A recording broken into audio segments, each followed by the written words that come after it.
গতকাল বাংলাদেশ সময় সন্ধ্যাবেলা ফ্রান্সের মাটিতে বিশ্বের পাগলাটে প্রেসিডেন্ট, সবচেয়ে ক্ষমতাধর প্রেসিডেন্ট ডোনাল্ড ট্রাম্প এবং আমাদের পার্শ্ববর্তী প্রধানমন্ত্রী, বিশ্বের অন্যতম শক্তিধর দেশ ভারতের প্রধানমন্ত্রী নরেন্দ্র মোদীর মধ্যে একটি হাই ভোল্টেজ বৈঠক অনুষ্ঠিত হয়েছে।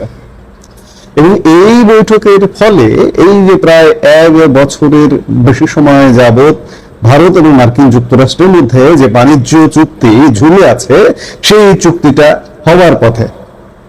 এই বাণিজ্য চুক্তির পেছনে কিন্তু অনেক কিছু আছে। আমরা প্রশ্ন করতেই চাই যে এতে কি বাংলাদেশের ভাগ্য বদলাবে? হ্যাঁ দর্শক, আমি গতকালকের একটা ভিডিওতে বলেছিলাম, বিশেষ করে নরেন্দ্র মোদী এবং ডোনাল্ড ট্রাম্পের প্রথম ফ্রান্সে গিয়ে যে G7 যে শীর্ষ বৈঠকে প্রথম ইমপ্রেশনটা ছিল, বিশেষ করে নরেন্দ্র মোদী ডোনাল্ড ট্রাম্পের উপরে চরম ক্ষুব্ধ ছিলেন এবং G7 বৈঠকে সেই ক্ষুব্ধতা প্রকাশ করেছেন। ক্ষুব্ধতার কারণ হচ্ছে সর্বশেষ কয়েকদিন আগে ভারতীয় নাবিকদের উপরে মার্কিন হামলা করে হত্যা করা। মঙ্গলবারে তাদের মধ্যে খুব একটা স্বস্তিদায়ক ব্যাপার ছিল না, কিন্তু গতকাল সন্ধ্যাবেলা বুধবার বেশ একটা স্বস্তির হাই ভোল্টেজ বৈঠক অনুষ্ঠিত হলো।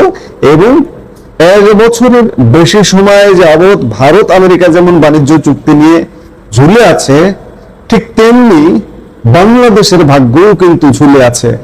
আমি গতকালকে বলেছি যে যতক্ষণ পর্যন্ত মার্কিন যুক্তরাষ্ট্র ভারতের কবজায় না আসবে, আজকে যে বাংলাদেশে একটা উনুনের উপর আমরা ভাসছি, এই উনুন থেকে আমরা ততক্ষণে নামতে পারবো না।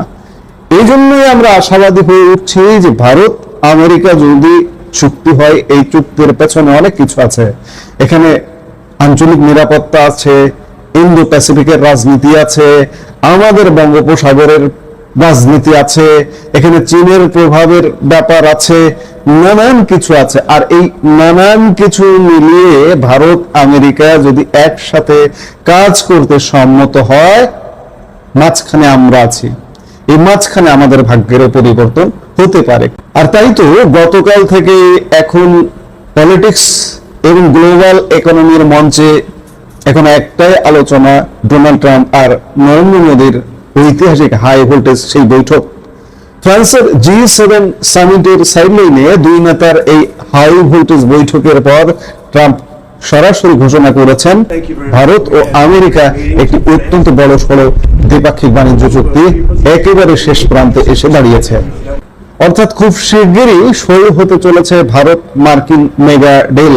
কিন্তু গল্পটা শুধু এই বাণিজ্য চুক্তির মধ্যেই সীমাবদ্ধ নেই। আমি খানিক আগে যে বলছিলাম, ট্রাম্প তার চেনা ভঙ্গিতে মোদীর এমন কিছু প্রশংসা করেছেন যা এখন নেট দুনিয়ায় ভাইরাল। তিনি মোদীকে বলেছেন, দেখতে তো দেবদূতের মতো, কিন্তু আসলে তিনি একজন কিলার নেগোসিয়েটর। চমৎকার ব্যাখ্যা। কিলার নেগোসিয়েটর বলতে এটি বোঝাতে চেয়েছেন যে তিনি পুটিয়ে ফেলতে পারেন, নেগোসিয়েট করে ফেলতে পারেন। আপনাদের কিশোর বেলায় বা যুবক বেলায় একটি শব্দের সঙ্গে আপনারা পরিচিত আছেন নিশ্চয়ই, লেডি কিলার। অর্থাৎ বিপরীত নারীকে কোনো পুরুষ পুটিয়ে ফেলাটাকে আমরা লেডি কিলার বলে ব্যাখ্যা দিয়ে বা বলে আমরা আমাদের অনেক বন্ধু বান্ধবকে বলতাম যে ও তো লেডি কিলার, অর্থাৎ যে কোনো নারীকে পটিয়ে ফেলতে পারে। ঠিক এই আঙ্গিকে ডোনাল্ড ট্রাম্প কিলার নেগোসিয়েটর হিসেবে মোদীকে আখ্যা দিয়েছেন। এই বাণিজ্য চুক্তির পেছনের দ্বন্দ্ব কি ছিল? কেন ভারত মার্কিন সম্পর্কে নতুন গতি বা নিউ স্পিড, নিউ এনার্জি এসেছে? আর সবচেয়ে বড় কথা, ভারত ও আমেরিকার এই নতুন সমীকরণ বাংলাদেশ ও এই অঞ্চলের অর্থনীতি, আঞ্চলিক নিরাপত্তা ইত্যাদি বিভিন্ন বিষয়ে কি প্রভাব ফেলবে? হ্যাঁ দর্শক, দীর্ঘ 16 মাস পর এই প্রথম মুখোমুখি বৈঠকে বসলেন ভারতের প্রধানমন্ত্রী নরেন্দ্র মোদী এবং মার্কিন প্রেসিডেন্ট ডোনাল্ড ট্রাম্প। এর আগে 2025 সালের ফেব্রুয়ারিতে ট্রাম্পের দ্বিতীয়বার শপথ গ্রহণের পর তারা ওয়াশিংটনে দেখা করেছিলেন। এবারের বৈঠকে ট্রাম্পের বক্তব্য ছিল দেখার মতো। সংবাদ মাধ্যমের সামনে ট্রাম্প মোদির দিকে ইশারা করে বলেন, ওনাকে দেখতে খুব চমৎকার, একজন দেবদূতের মতো বা অ্যাঞ্জেলের মতো লাগে, কিন্তু বাস্তবে ব্যবসার টেবিলে উনি একজন কিলার নেগোসিয়েটর। আমরা শুরুতেই যে কিলার ব্যাখ্যা দিয়েছি। ট্রাম্প স্বীকার করেছেন যে মোদি ভারতের মানুষের স্বার্থ রক্ষায় অত্যন্ত শক্ত দর কষাকষিকারী বা টপ ট্রেডার। এর জবাবে নরেন্দ্র মোদী সম্পর্কের এই নতুন মোড়কে স্বাগত জানিয়ে বলেন, ওয়াশিংটন বৈঠকের পর থেকে ভারত ও আমেরিকার সম্পর্ক একটি নতুন গতি এবং নতুন শক্তি বা নিউ স্পিড, নিউ এনার্জি পেয়েছে। দুই দেশ এখন একাধিক ক্ষেত্রে একসঙ্গে কাজ করছে। তবে দর্শক, ভাবছেন গ্লোবাল ডিপ্লোমেসি কি এতই সহজ?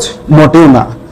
এই মধুর সম্পর্কের ঠিক পেছনে রয়েছে এক দীর্ঘ টানাপোড়েনের ইতিহাস। বিগত মাসগুলোতে ভারত ও আমেরিকার সম্পর্কে বেশ কিছু বড় ধাক্কা লেগেছিল। এক, শুল্ক যুদ্ধ। ওয়াশিংটন ভারতের বেশ কিছু পণ্যের উপর শাস্তিমূলক শুল্ক বসিয়েছিল, যা নিয়ে নয়াদিল্লি ভীষণ অসন্তুষ্ট ছিল। দুই, ইমিগ্রেশন ও H-1B ভিসা। আমেরিকার নতুন অভিবাসন নীতি এবং H-1B ভিসার ফি এক ধাক্কায় বাড়িয়ে দেওয়ার ফলে ভারতীয় আইটি পেশাদার ও টেক কোম্পানিগুলো বড় বিপাকে পড়েছিল। তিন, ভূ রাজনৈতিক দ্বন্দ্ব। গত বছর মে মাসে ভারত পাকিস্তান সামরিক উত্তেজনা কমানোর পেছনে ট্রাম্প নিজের মধ্যস্থতার দাবি করেছিলেন, যা ভারত সরাসরি প্রত্যাখ্যান করে জানায় এটি সম্পূর্ণ দ্বিপাক্ষিক আলোচনার ফল। আমেরিকার এখানে কোনো ভূমিকা ছিল না। চার, সর্বশেষ নাবিকদের মৃত্যু নিয়ে উত্তেজনা। সবচেয়ে বড় উত্তেজনা তৈরি হয় গত সপ্তাহে। ওমান উপকূলে আমেরিকার সামরিক বাহিনী 3টি ভারতীয় বাণিজ্যিক জাহাজ ম্যারিভেক্স, সেপ্টেবেলো এবং এমটি জলবুরে হামলা চালায়, কারণ মার্কিন সেন্ট্রাল কমান্ডের দাবি ছিল জাহাজগুলো ইরানের ওপর মার্কিন নিষেধাজ্ঞা অমান্য করার চেষ্টা করছিল। এই হামলায় 3 জন ভারতীয় নাবিক নিহত হন, যা নিয়ে ভারতের অভ্যন্তরে প্রবল ক্ষোভের সৃষ্টি হয়েছিল। গতকালকের বৈঠকে মোদি অত্যন্ত দৃঢ়ভাবে এই ভারতীয় নাবিকদের নিরাপত্তার বিষয়টি ট্রাম্পের সামনে তোলেন। ট্রাম্পও এই ঘটনায় দুঃখ প্রকাশ করেন এবং বলেন, এটি অত্যন্ত কঠিন একটি পেশা, আমরা এই বিষয়ে একসঙ্গে কাজ করছি। এবার আসা যাক মূল বিষয়ে, বাণিজ্য চুক্তি। ট্রাম্প প্রশাসন ও ভারতের বাণিজ্য মন্ত্রী পীযূষ গোয়েল এবং মার্কিন বাণিজ্য প্রতিনিধি ইউএসটিআর জেমিসন গ্রিয়ার আগামী সপ্তাহে ভারতে বৈঠকে বসতে যাচ্ছেন। এই বাণিজ্য চুক্তিটি আসলে একটি ব্যাপক ভিত্তিক দ্বিপাক্ষিক মুক্ত বাণিজ্য চুক্তির প্রথম বড় ধাপ। এখানে একটি চমকপ্রদ তথ্য রয়েছে। 2026 সালের মে মাসের ডেটা অনুযায়ী আমেরিকার বাজারে ভারতের রপ্তানি কিছুটা স্থবির থাকলেও আমেরিকা থেকে ভারতের আমদানি এক ধাক্কায় 54.43% বৃদ্ধি পেয়েছে। এর মানে হলো ভারত আমেরিকার জ্বালানি, প্রতিরক্ষা সামগ্রী এবং খনিজ সম্পদের একটি বড় বাজার হয়ে উঠছে। শুধু বাণিজ্য নয়, এই বৈঠকে প্রতিরক্ষা ক্ষেত্রে ট্রাম্প এক ঐতিহাসিক প্রতিশ্রুতি দিয়েছেন। তিনি কোনো আনুষ্ঠানিক চুক্তি বা চুক্তিপত্র ছাড়াই সরাসরি বলেছেন, যদি ভারতকে কেউ আক্রমণ করে আর মোদি যদি নেতৃত্বে থাকেন, তবে আমেরিকা সরাসরি ভারতকে সাহায্য করতে ছুটে যাবে। এটি দক্ষিণ এশিয়ার ভূ রাজনীতিতে চীনের জন্য একটি অত্যন্ত বড় বার্তা। এছাড়া ট্রাম্পের মধ্যস্থতায় মধ্যপ্রাচ্যে মার্কিন ইরান শান্তি চুক্তি এবং সুয়েজ ও হরমুজ প্রণালী উন্মুক্ত রাখার বিষয়েও দুই দেশ একমত হয়েছে। এবার আমাদের ভারত এবং বিশেষ করে বাংলাদেশের দর্শকদের জন্য এই চুক্তির প্রভাব কি তা বোঝা যাক। ভারতের দর্শকদের জন্য এই বাণিজ্য চুক্তিটি সফল হলে ভারতের টেক সেক্টর, টেক্সটাইল এবং ওষুধ শিল্প আমেরিকার বাজারে আরো বড় ছাড় পাবে। আমেরিকার তরফ থেকে শুল্ক কমলে ভারতের বাজারেও মার্কিন গ্যাজেট এবং উচ্চ প্রযুক্তির জিনিসপত্রের দাম কমতে পারে। ডিফেন্স এবং এনার্জি সিকিউরিটির ক্ষেত্রে ভারত এখন আমেরিকার সবচেয়ে বড় নির্ভরযোগ্য পার্টনার। এখন প্রশ্ন হচ্ছে যে বাংলাদেশ কিভাবে এতে লাভবান বা প্রভাবিত হবে। প্রথমত, বাংলাদেশ ও ভারতের অর্থনীতি ভীষণভাবে সংযুক্ত। ভারত যদি আমেরিকার সাথে বড় বাণিজ্য চুক্তি করে, তবে ভারতের তৈরি পোশাক বা টেক্সটাইল সেক্টরের কাঁচামালের চাহিদা বাড়বে, যার একটি বড় অংশ বাংলাদেশ সরবরাহ করে থাকে। দ্বিতীয়ত, আমেরিকা ও ইরানের মধ্যকার সাম্প্রতিক শান্তি চুক্তি এবং হরমুজ প্রণালী নিরাপদ রাখার যে সিদ্ধান্ত মোদি ট্রাম্পের বৈঠকে আলোচিত হয়েছে, তার ফলে বিশ্ব বাজারে তেলের দাম কমতে শুরু করেছে। ভারতীয় রুপি যেমন শক্তিশালী হচ্ছে, তেমনি বাংলাদেশের অর্থনীতিও এই জ্বালানি তেলের দাম কমার সুফল পাবে। কারণ গ্লোবাল সাপ্লাই চেইনে স্থিতিশীলতা আসলে বাংলাদেশের আমদানি খরচ এবং মূল্যস্ফীতি বা ইনফ্লেশন অনেকটাই নিয়ন্ত্রণে আসবে। তবে মার্কিন ভারত কৌশলগত অক্ষ যত শক্তিশালী হবে, এই অঞ্চলের ভূ রাজনৈতিক ভারসাম্য বজায় রাখতে বাংলাদেশকে ততটাই সতর্ক কূটনীতির আশ্রয় নিতে হবে। এর সাথে বলে রাখা ভালো, আমি শুরুর দিকেই বলছিলাম যে বাংলাদেশ এই মুহূর্তে একটা উনুনের উপর আছে। ঠিক 2 বছর আগের যে স্থিতিশীল সব ক্ষেত্রে, সেটা আইন শৃঙ্খলার টেবিল থেকে শুরু করে, অর্থনীতি থেকে শুরু করে, শিক্ষা, স্বাস্থ্য, সামাজিক অবস্থা, সবকিছুর একটা স্থিতিশীল বাংলাদেশ ছিল 2 বছর আগে। ক্ষমতার পর পরিবর্তন হয়েছে, ক্ষমতায় এসছে ইউনূস পরবর্তী তারেক। কিন্তু এখন আপনি কি দেখছেন? এখন আপনার কণ্ঠে, অনেকের কণ্ঠে উচ্চারিত হচ্ছে যে আমরা আগেই ভালো ছিলাম। এবং আগেই ভালো ছিলাম আরেকটি বিষয়, যে ভারতের সাথে সম্পর্কের ক্ষেত্রে আমরা আগেই ভালো ছিলাম। এখনকার যে সম্পর্ক, ভারত থেকে আমরা নানা চাপে চিড়েচ্যাপ্টা হতে শুরু করেছে। সীমান্তে পুশব্যাক থেকে শুরু করে, বিদ্যুৎ আটকে দেওয়া থেকে শুরু করে, এই ইউনূসের আমলে নানা রকম আমাদের ট্রানজিট সুবিধা, নানা রকম সুবিধা বন্ধ হয়ে গেছে, আমাদের ভিসা বন্ধ রয়েছে, নানান একটা অস্বস্তির মধ্যে আছি সবচেয়ে নিকট প্রতিবেশীর সাথে। কেন এগুলো? ভারত প্রত্যাশা করেছিল যে একটা নতুন নির্বাচিত সরকার আসবে, সেই সরকারের সাথে আবার শুরু হবে। কিন্তু সেই নির্বাচিত সরকারটা এসে যা শুরু করেছে, এখানে চীনকে ডেকে আনছে, এখানে তুরস্ককে ডেকে আনছে, এখানে পাকিস্তানকে ডেকে আনছে। এই আলাপগুলো আমরা গতকালকের ভিডিওতে করেছি। যার কারণে এগুলো ভারতের চরম অস্বস্তির কারণ। আর এই অস্বস্তি যখন কার উপরে অস্বস্তি? বাংলাদেশের জনগণের উপরে না, বাংলাদেশের সরকারে আছে যে সরকারটি বিএনপি সরকার।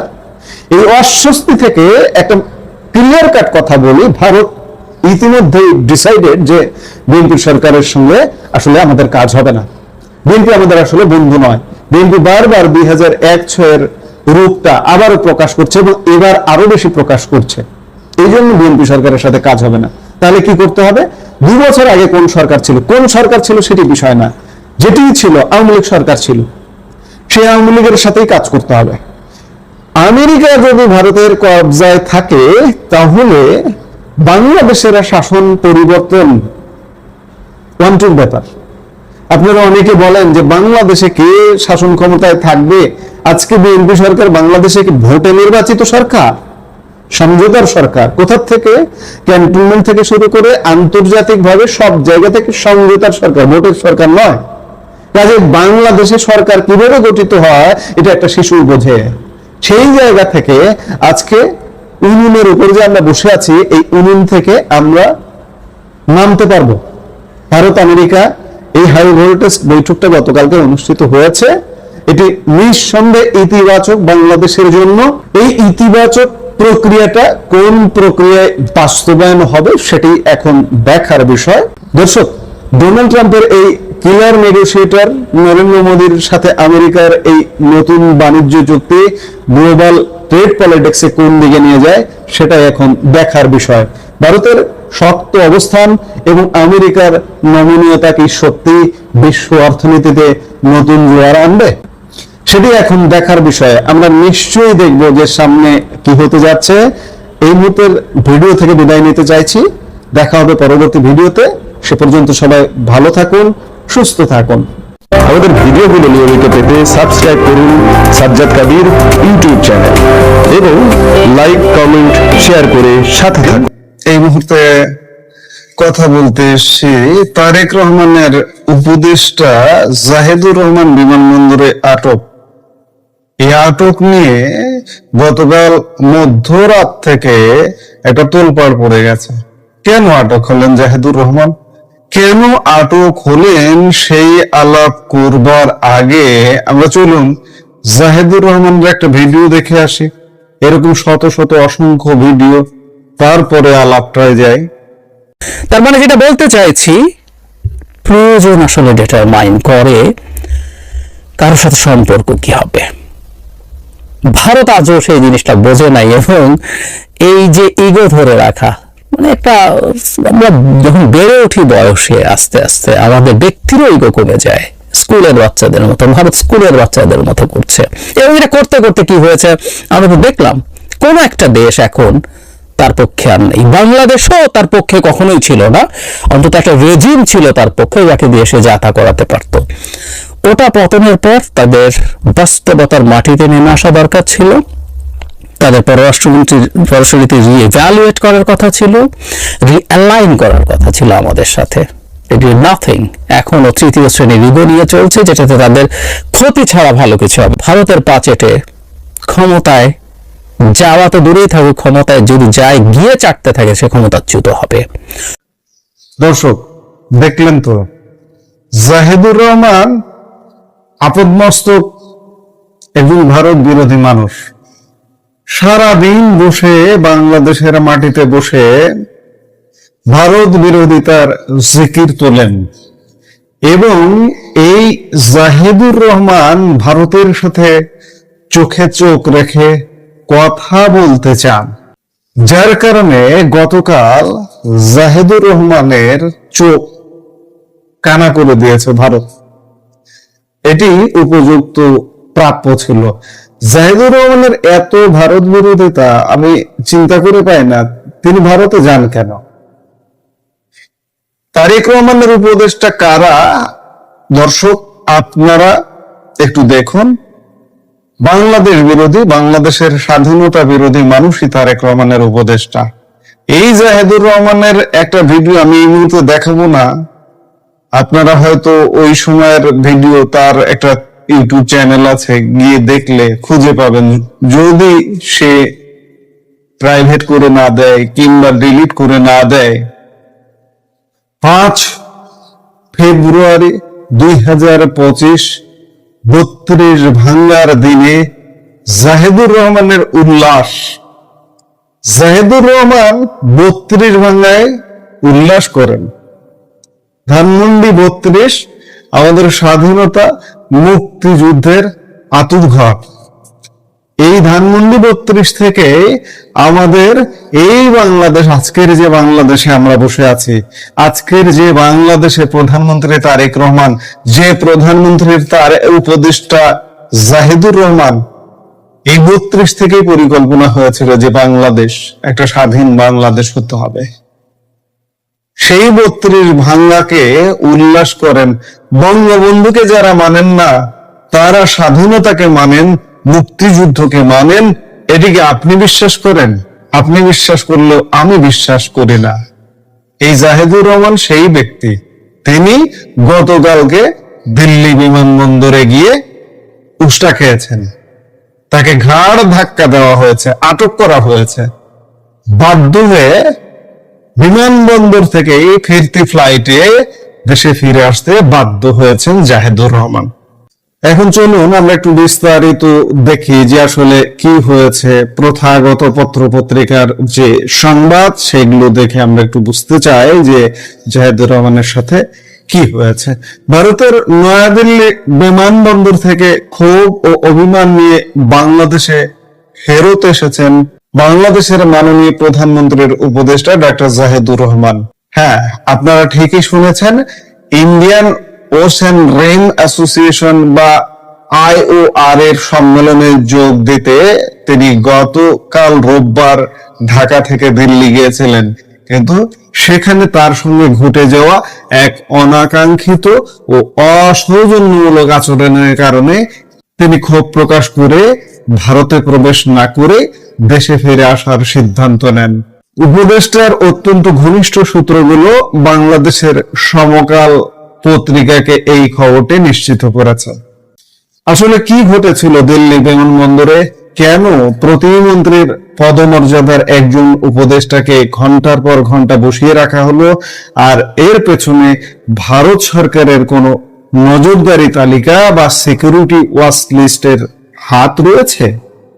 চলুন প্রথমে জানা যাক যে দিল্লি বিমানবন্দরে ঠিক কি ঘটেছিল। সমকালের প্রতিবেদন অনুযায়ী IORA সম্মেলনে যোগ দিতে যাওয়া বাংলাদেশের এই উপদেষ্টাকে দিল্লির ইমিগ্রেশনে প্রায় ঘন্টাখানেক বসিয়ে রাখা হয়, কিন্তু বসিয়ে রাখাই নয়, তাকে বিভিন্ন রকমের প্রশ্ন করা হতে থাকে। দীর্ঘ সময় ধরে এভাবে জিজ্ঞাসাবাদ করার পর অবশেষে প্রতিমন্ত্রীর পদমর্যাদার উপদেষ্টা পদে থাকা ডক্টর জাহিদুর রহমানকে ভারতে প্রবেশের অনুমতি দেয় দেশটির ইমিগ্রেশন কর্তৃপক্ষ। কিন্তু ততক্ষণে জল অনেক দূর গড়িয়ে গেছে। বলা হচ্ছে যে একজন প্রতিমন্ত্রীর পদমর্যাদার ব্যক্তিত্বকে বিমানবন্দরে যেভাবে ঘন্টার পর ঘন্টা বসিয়ে রেখে জেরা করা হলো, সেই ভারতীয় ইমিগ্রেশন কর্তৃপক্ষের আচরণ নাকি কোনোভাবে যথাযথ বা কূটনৈতিক শিষ্টাচার সম্মত ছিল না। আর ঠিক এই জায়গাতেই আত্মসম্মানে আঘাত লাগে উপদেষ্টার। ভারতীয় কর্তৃপক্ষের এই অসৌজন্যমূলক আচরণের কারণে তীব্র ক্ষোভ ও অসন্তোষ প্রকাশ করে উপদেষ্টা জাহেদ ভারতে প্রবেশ করতেই অস্বীকৃতি জানান। তিনি সাফ জানিয়ে দেন তিনি এই আচরণ মেনে নিয়ে ভারতে থাকবেন না। এরপর তিনি ভারত থেকে সরাসরি বাংলাদেশে না এসে অন্য একটি দেশ হয়ে ট্রানজিট নিয়ে বাংলাদেশে ফেরার সিদ্ধান্ত নেন এবং তিনি হয়তো এতক্ষণে দেশে ফিরে এসেছেন। এখানে দিল্লিতে বাংলাদেশের হাই কমিশনার রিয়াজ হামিদুল্লাহ এয়ারপোর্টে তাকে রিসিভ করতে উপস্থিত ছিলেন এমনটাই জানা যাচ্ছে, এবং রিয়াজ হামিদুল্লাহ ভারতীয় কর্তৃপক্ষের সঙ্গে যোগাযোগ করবার চেষ্টা করেছেন, কিন্তু তারপরেও কিছুতেই কিছু হয়নি। এক প্রকার আটক করে জাহিদুর রহমানকে জিজ্ঞাসাবাদ করা হয়। পরে তাকে প্রবেশের অনুমতি দেওয়া হয়, কিন্তু জাহিদুর রহমান আর প্রবেশ করেননি। এখন আপনাদের মনে স্বাভাবিকভাবে একটি প্রশ্ন আসতে পারে, এবং আমরা সোশ্যাল মিডিয়ায় দেখলাম যে প্রশ্ন করা হচ্ছে যে একজন প্রতিমন্ত্রীর পদমর্যাদার উপদেষ্টা যখন রাষ্ট্রীয় সফরে অন্য দেশে যান তখন তার সঙ্গে কূটনৈতিক পাসপোর্ট থাকার কথা, তাহলে দিল্লির ইমিগ্রেশন তাকে আটকালো কিভাবে? এখানে উঠে এসেছে এক অত্যন্ত আকর্ষণীয় তথ্য। উপদেষ্টা ডক্টর জাহেদ পদাধিকার বলে অবশ্যই একজন প্রতিমন্ত্রী হিসেবে কূটনৈতিক পাসপোর্ট বা ডিপ্লোম্যাটিক পাসপোর্ট পাওয়ার সম্পূর্ণ যোগ্য। তবে উপদেষ্টার ঘনিষ্ঠ সূত্রটি সমকালকে জানিয়েছেন গতকাল রবিবার বিকেল 3:20 তিনি যখন ঢাকা থেকে দিল্লির উদ্দেশ্যে রওনা হন তিনি কূটনৈতিক পাসপোর্ট ব্যবহার করেননি। তিনি এয়ার ইন্ডিয়ার একটি নিয়মিত ফ্লাইটে সাধারণ পাসপোর্ট বা অর্ডিনারি পাসপোর্ট নিয়ে যাত্রা করেছিলেন। আর ঠিক এই সাধারণ পাসপোর্টের কারণেই দিল্লি বিমানবন্দরে নামার পর তাকে ভারতের পূর্ব নির্ধারিত নজরদারি তালিকা বা সিকিউরিটি ওয়াচ লিস্ট অনুযায়ী আটকে দেওয়া হয়েছিল। অর্থাৎ জাহিদুর রহমান ভারতের নজরদারি তালিকায় আছেন। এই সুযোগে আমরা একটু পাসপোর্টের আইনি ও প্রশাসনিক নিয়মটা পরিষ্কার করে নেই। একজন ব্যক্তির কি একই সাথে কূটনৈতিক ও সাধারণ উভয় পাসপোর্টই থাকতে পারে? উত্তর হচ্ছে হ্যাঁ, তাত্ত্বিকভাবে পারে, তবে এর কিছু নির্দিষ্ট নিয়ম আছে। সাধারণ পাসপোর্ট থাকা সম্ভব। কোন নাগরিক কূটনৈতিক পাসপোর্ট পাওয়ার আগে তার যে সাধারণ পাসপোর্ট ছিল সেটি কিন্তু স্বয়ংক্রিয়ভাবে বাতিল হয়ে যায় না। তবে কূটনৈতিক পাসপোর্ট ইস্যু করার সময় অনেক সময় পূর্বের সাধারণ পাসপোর্টটি পাসপোর্ট অধিদপ্তরে সমর্পণ বা সারেন্ডার করতে হয়, অথবা ক্ষেত্র বিশেষে সেটিতে বিশেষ একটি সিল দিয়ে সাময়িকভাবে স্থগিত বা সাসপেন্ড করে রাখা হতে পারে। সরকারি ও কূটনৈতিক দায়িত্বে থাকা অবস্থায় সাধারণত কূটনৈতিক বা অফিসিয়াল পাসপোর্ট ব্যবহার করতে হয়, তবে বিশেষ প্রয়োজনে যেমন কোনো ব্যক্তিগত বা পারিবারিক সফরের ক্ষেত্রে পূর্ব অনুমতি সাপেক্ষে সাধারণ পাসপোর্ট ব্যবহার করার বা নতুন করে ইস্যু করার সুযোগ থাকে। একজন ব্যক্তি রাষ্ট্রীয় বা অফিসিয়াল কাজের জন্য কূটনৈতিক পাসপোর্ট এবং সম্পূর্ণ ব্যক্তিগত সফরের জন্য সাধারণ পাসপোর্ট ব্যবহার করতে পারেন, কিন্তু মনে রাখবেন, আপনি যখন সাধারণ পাসপোর্ট ব্যবহার করবেন তখন ইমিগ্রেশনে কোনো কূটনৈতিক সুবিধা বা প্রিভিলেজ পাবেন না। অর্থাৎ ডিপ্লোম্যাটিক ইমিউনিটি বা বিমানবন্দরে বিশেষ ভিআইপি লাউঞ্জ সুবিধা, এই সব কিছুই সাধারণ পাসপোর্টের ক্ষেত্রে প্রযোজ্য হয় না। আর ডক্টর জাহিদুর রহমানের ক্ষেত্রেও সাধারণ পাসপোর্ট থাকায় তিনি সাধারণ যাত্রীদের মতোই ইমিগ্রেশনের মুখোমুখি হয়েছিলেন। এবার আসা যাক মুদ্রার ওপিঠে, অর্থাৎ এই ঘটনা নিয়ে ভারতের পক্ষ বা ভারতীয় গণমাধ্যম কি বলছে তা জানা যাক। ভারতের জনপ্রিয় সংবাদ মাধ্যম CNN নিউজ 18 তাদের নিজস্ব সূত্রের বরাত দিয়ে এই ঘটনার একটি ভিন্ন ব্যাখ্যা বা তথ্য সামনে এনেছে। তাদের প্রতিবেদন অনুযায়ী উপদেষ্টা ডক্টর জাহিদুর রহমানের নাম আগে থেকে ভারতের নিরাপত্তা সংক্রান্ত অত্যন্ত সংবেদনশীল নজরদারি তালিকার অন্তর্ভুক্ত ছিল। দিল্লি বিমানবন্দরে যখন নিয়মিত আন্তর্জাতিক যাত্রীদের ইমিগ্রেশন ও তল্লাশি চলছিল, ঠিক তখনই অভিবাসন বা ইমিগ্রেশন কর্মকর্তারা তাকে তার সাধারণ পাসপোর্টের তথ্যের ভিত্তিতে শনাক্ত করেন। যেহেতু তার নাম ওয়াচলিস্টে ছিল, তাই নিয়ম অনুযায়ী আরো গভীর যাচাই বাছাই বা ভেরিফিকেশনের জন্য তাকে সাময়িকভাবে আটক করা হয়।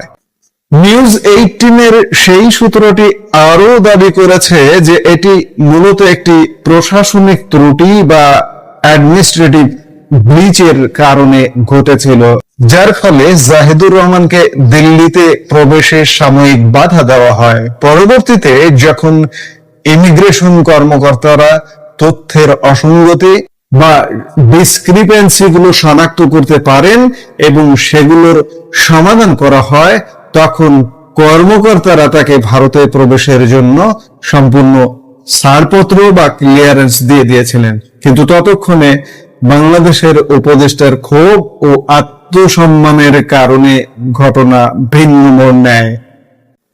দর্শক, এবার চলুন আসল সত্যের মুখোমুখি হওয়া যাক। কেন বাংলাদেশের একজন প্রভাবশালী উপদেষ্টার নাম ভারতের নিরাপত্তা নজরদারি বা ওয়াচ লিস্টে থাকবে? এর পেছনে রয়েছে সাম্প্রতিক সময়ের এক বড় ভূ রাজনৈতিক প্রেক্ষাপট। আপনারা নিশ্চয়ই জানেন, বাংলাদেশে ঘটে যাওয়া ঐতিহাসিক জুলাই ষড়যন্ত্রের পর বাংলাদেশ ও ভারতের মধ্যকার সম্পর্ক এক ধরনের টানপোড়েন তৈরি হয়।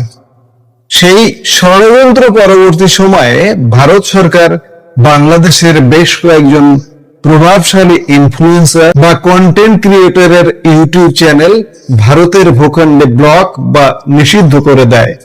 ভারত কর্তৃপক্ষের অফিসিয়াল দাবি ছিল এইসব ইনফ্লুয়েন্সার বা বিশ্লেষকদের বক্তব্য ও কন্টেন্ট সম্পূর্ণ ভারত বিরোধী এবং তা ভারতের জাতীয় নিরাপত্তার জন্য হুমকি স্বরূপ।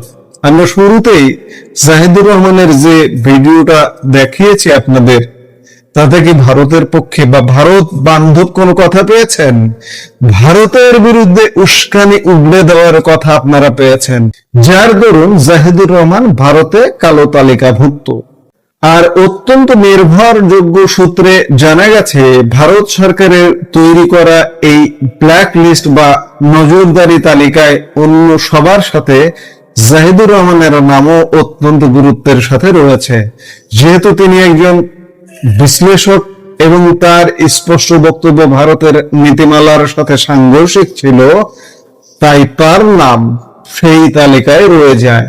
ফলশ্রুতিতে তিনি যখন কূটনৈতিক প্রটোকল বা পাসপোর্ট ছাড়া সাধারণ পাসপোর্টে ভারতের বিমানবন্দরে পা রাখেন, তখন ভারতের সেন্ট্রাল ডেটাবেস বা নজরদারি সিস্টেম তাকে স্বয়ংক্রিয়ভাবে রেড ফ্ল্যাগ বা বাধার সম্মুখীন করে। তো দর্শক, এই ছিল পুরো ঘটনার আদ্য প্রান্ত। একদিকে যেমন কূটনৈতিক পাসপোর্ট ব্যবহার না করায় সাধারণ পাসপোর্টের কারণে ইমিগ্রেশনের কঠোর নিয়মের মুখে পড়তে হয়েছে বাংলাদেশের উপদেষ্টাকে, অন্যদিকে ভারতের ওয়াচলিস্ট এবং ইমিগ্রেশন কর্মকর্তাদের দীর্ঘ জিজ্ঞাসাবাদ ও অসৌজন্যমূলক আচরণ একজন প্রতিমন্ত্রীর পদমর্যাদার ব্যক্তিত্বের জন্য ছিল চরম অপমানজনক। আর এই কারণেই তিনি দিল্লির মাটি থেকে ক্ষোভ নিয়ে দেশে ফিরে আসতে বাধ্য হন।